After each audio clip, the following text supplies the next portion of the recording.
Thank you, Dr. Kumar. Is that this? Yes, this one. This works? This work? Yes. Oh, good. It works. I got to move around a little bit. I'm starting to go to sleep there. We're sitting so quietly. Have to get a little bit of air. Okay. Wood is good. Why is that?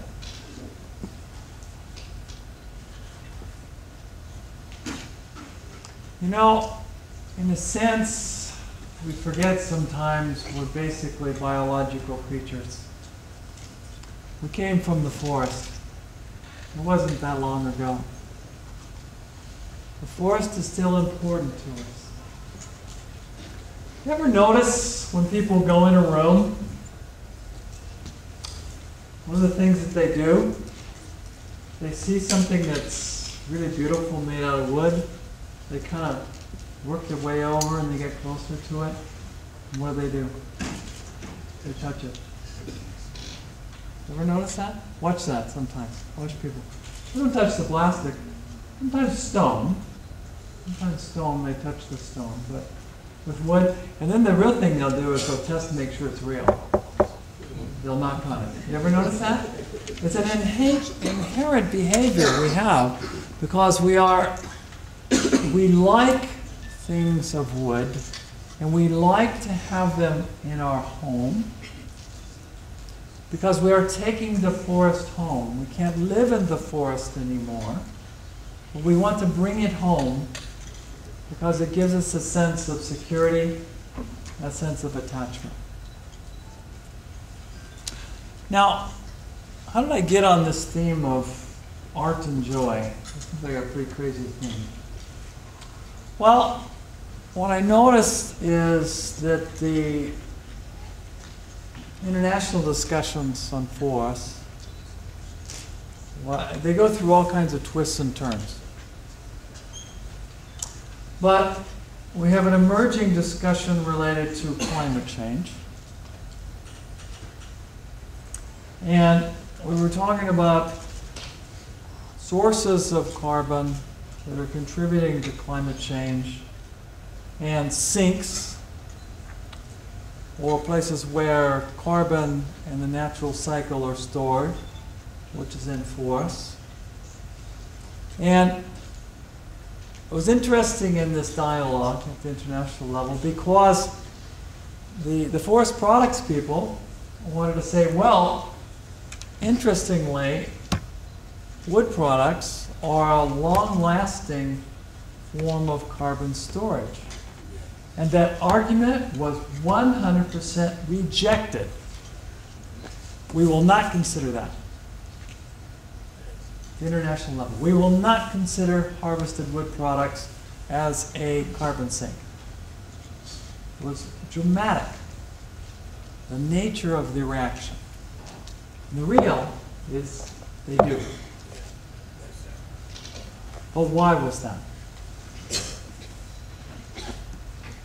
Let's sort of think about it. Let's try to imagine what's driving people with that.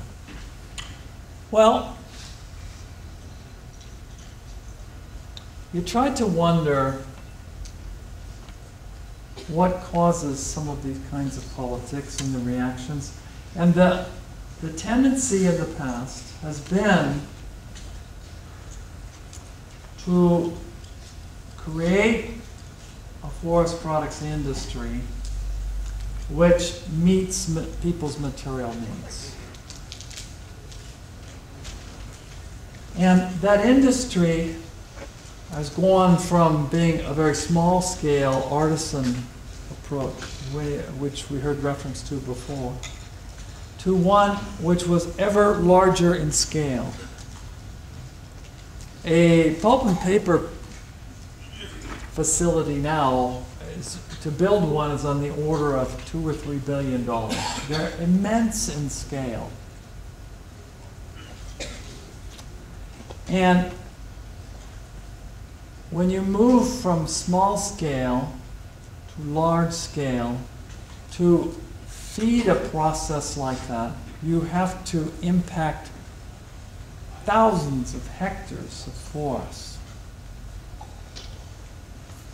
And that drives towards an economic model in which the most convenient way, the most economic way to move the wood to a facility like that is to take all of the wood.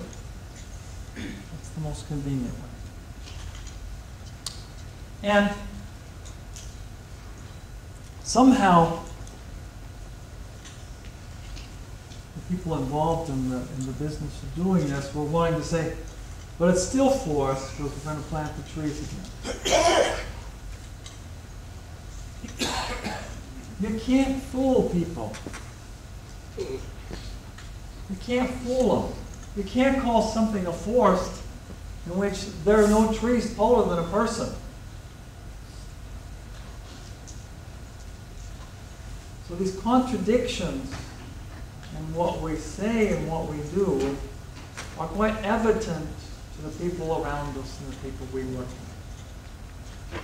Well, there's something has happened in terms of our relationship with forest and a consumption production model which is incoherent with people's internal sentiments, their sentiment as the biological being, in which the forests were a source of fear, but a source of safety, a source of security, a source of food, a source of a number of things. We need to have those things safeguarded and protected somehow. So there's a whole series of internal values and internal contradictions that we're struggling with, we're trying to understand. In modern society, the struggle has become even more open. And one of the manifestations was, okay, we can't really deal with climate change by considering harvested wood products as a storage of carbon, because it was basically saying, no, we only want to consider storing carbon in forests and as a means of reconstructing forests that we're willing to consider in that context. Now, I ask myself, such a product that's so beautiful, that's so precious, that is based upon photosynthesis. And we talk about sustainability,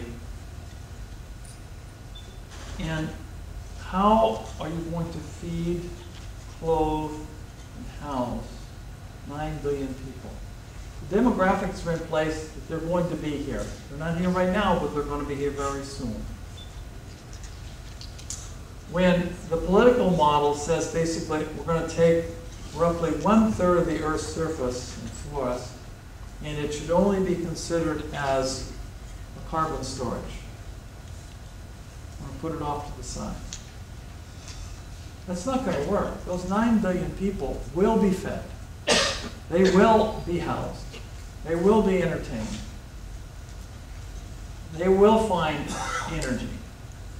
Their demands are real, and they will press for access to those goods and services. So we're creating an inherent discontinuity by separating production and consumption in our thinking. And so, some of the earlier presentations, we saw that this emphasis of sort of considering the cycle of production and consumption. And in that, if we say we have a climate change problem, and much of that climate change problem is caused by the fact that we're not able to live within the cycle that photosynthesis will offer us today in terms of agricultural products, other plant-based products, which serve as a continuing flow of resources. But we're spending a lot of time digging in the ground, digging things out of the ground, whether it's rare earth minerals, whether it's coal, whether it's oil and gas. And this is what's contributing to the accumulation of anthropogenic greenhouse gases. So to switch out of that cycle, you've got to be able to move towards a cycle in which the production, in which the consumption needs are met through products derived from photosynthesis. And here we have wood, which is recyclable, biodegradable, comes from a natural resource, and yet we've declared that as being, well, we shouldn't touch it, we shouldn't use it. We should just grow trees. Plastic, bring them on. So this is causing me to think, where have we gone wrong in terms of being able to communicate the properties of wood, what it represents in our lives, and the potential of wood, of forest products, and the forest sector contribute to a sustainable future.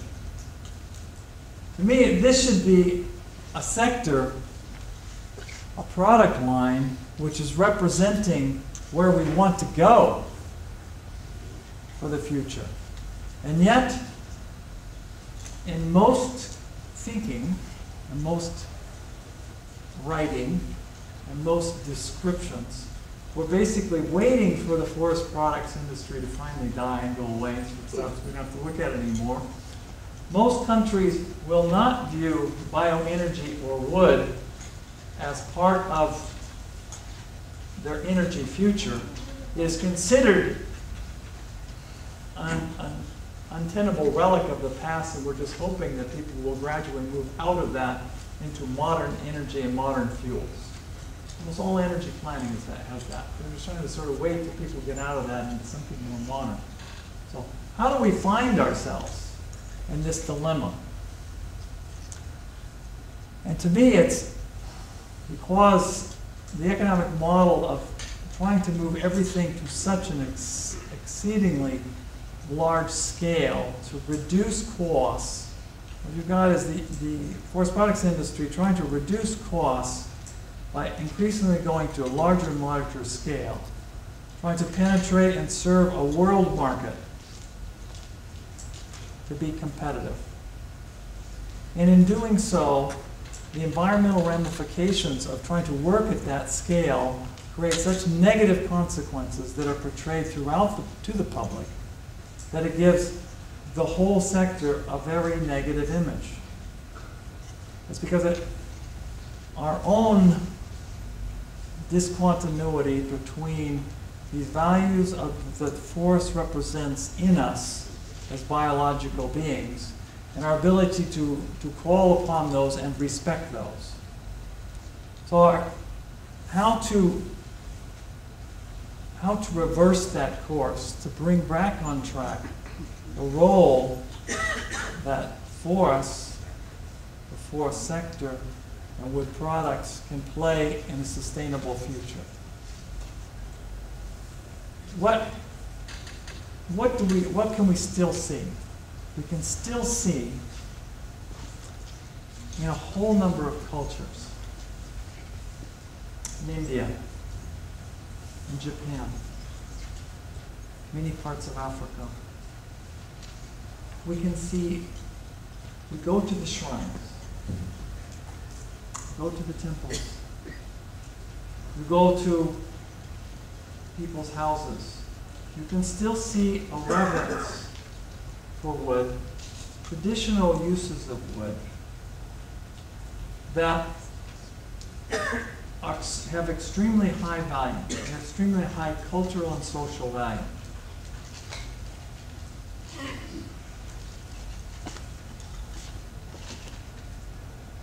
How do you bring back in those positive attributes and rescale both the concept of consumption out of commodity products into value-added products? How do you do that? One way I can consider is you have to get on your side and work with very closely the futurists. And who are the futurists? These are designers, these are architects, these are authors, these are people who inspire us with clean concepts provide hope for the future. We have to create an alliance of people with a perception for a survivable and sustainable future that is connected to a series of resources based on photosynthesis, that from which we can meet a series of end uses through a product line which reflect both carbon storage, carbon capture. The original carbon capture is in plants. What's so funny about this is if you want to talk to people about what represents really exciting technologies for the future, they'll talk about photovoltaics. Where was the original? What's the original photosynthesis? It's in plants. It's in trees. We need to rediscover that. We need to bring into place a whole series of products which, at the margin, we're going to continue to use wood, continue to use oil, we're going to continue to use natural gas, we're going to continue to use coal.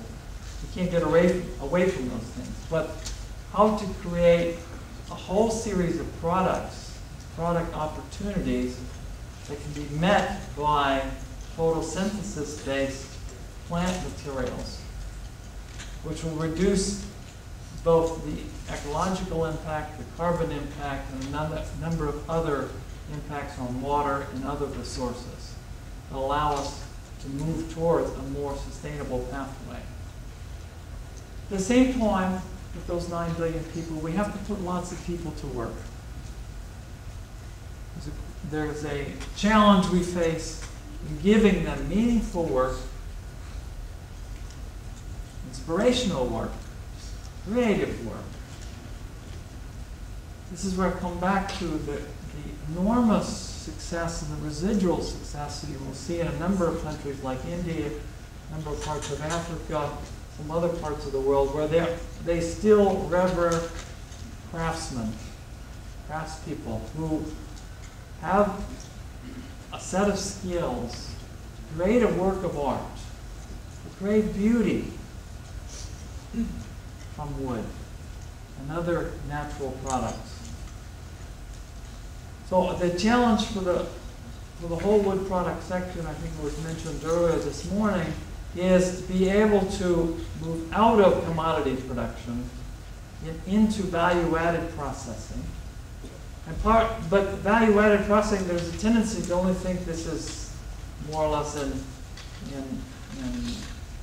there will be much in the environmental services side, but the biggest challenge is to work on the wood side, because it is the extraction of the wood that creates the social conflict, where removing the trees from the ground without the prayer, without the honor, without the tradition that we see so prevalent is what has generated the negative feedback and the negative reaction from the public, who can't be denied.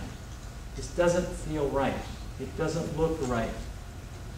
So this is our big challenge, and I think one of the things we're trying to do is let's turn the economic model around, let's turn the consumption model around, and let's focus on those elements of art, of beauty, of tradition, as they give us inspiration for future applications, the future modern applications inspired by traditional designs, by traditional applications, which still have relevance in today's life. So this is kind of the concept that we're struggling with and we're trying to understand. We don't, on our end, we don't claim to have it right. We need each and every one of you to participate in this debate, in this dialogue, in this discussion, to try to help all of us find a way forward to better describe what I call we need to try to unify our concept. To do that, we need to integrate our knowledge and our experience. So each of you have knowledge and experience from your culture, from the kind of work you've done. Try to rechannel both integrate consumption and production, and there will be different ways in which you can suggest we might all do that together, and which allows us to do two things together: to keep planting the trees that we love and we cherish, to give that legacy for the future. Trees are important. It gives us an opportunity to make a legacy for the future, to share with future generations. At the same time, to promote the use of good wood. Part of our challenge is there's actually lots of trees and lots of wood. Perception is with some amounts of deforestation that we really don't like to see. None of us like to see it. In some very precious and important places. In many other parts of the world, there's tremendous amounts of farmers and others who are planting and nurturing their woods and treating them with care. And those people aren't able to find a market for their product. So our challenge is to value and appreciate and give value to that wood. And part of the struggle there is to use it and approach how we use it in a different way, building upon culture and tradition in these applications, which tend to have a much higher value, are genuinely, truly appreciated. I'll give you an example. I live in Italy. And when you go out to a small hill town, or all on a hill, small hill town, and you're going to have lunch, and they'll bring you some bread, and you're looking out the window of the restaurant, there's another little hill town over there, and they offer you bread and say, oh, geez, they'll tell you about how super this bread is, how special this bread is. And so you say, oh, is it from this town over there? Heavens no, we would never eat bread from that town over there. We only eat bread from this town. And these are agricultural products. And what's remarkable to see is how far the agricultural sector has gone in terms of product differentiation and product distinction and naming their products. And you compare that with the forest products sector, and you see a marked difference. So I think there's a real opportunity for us to consider how to promote the use of good wood, to create alliances fully through the end-use applications. Architects, designers, planners, forest products manufacturers, and foresters, to create a rational linkage to promote sustainable development. Thank you very much.